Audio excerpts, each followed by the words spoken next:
ये कहानी एक कंपनी की है जो काफी घाटे में जा रही थी। कंपनी का मालिक और कर्मचारी इस बात से काफी परेशान थे क्योंकि कंपनी की ग्रोथ के साथ साथ उनकी ग्रोथ भी रुकी हुई थी।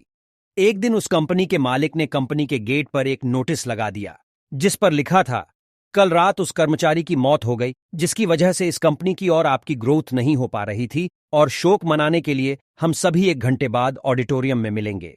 ये बात सुनकर सभी कर्मचारी थोड़ा दुखी भी थे और खुश भी थे। दुखी इसलिए थे क्योंकि उनके साथ का ही कोई अब इस दुनिया में नहीं रहा, लेकिन वो इस बात से खुश भी थे कि अब वो व्यक्ति नहीं रहा जिसकी वजह से उनकी और उनकी कंपनी दोनों की ग्रोथ नहीं हो पा रही थी।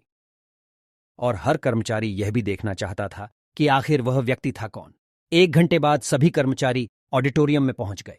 ऑडिटोरियम में एक कॉफिन रखा हुआ था और बारी बारी से सभी कर्मचारियों को उस व्यक्ति को देखने का मौका मिला, लेकिन जब भी कोई कर्मचारी उस कॉफिन के अंदर देखता तो वो मायूस हो जाता और सर झुकाकर वहां से चला जाता। सीख जो हमें इस प्रेरणादायक कहानी से मिलती है, ये छोटी सी कहानी हमें ये बात सिखाती है कि हमारी असफलता और हमारे फेलियर का कारण कोई और नहीं बल्कि हम खुद हैं। अगर हम अपने काम में अपना 100% एफर्ट नहीं देंगे तो हमारी ग्रोथ कभी हो ही नहीं सकती।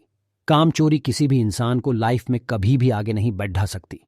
इस बात से फर्क नहीं पड़ता कि आप किसी कंपनी के लिए काम करते हैं या फिर आपकी खुद की कंपनी है। फर्क इस बात से पड़ता है कि आप अपने काम को कितनी लगन और मेहनत से करते हैं।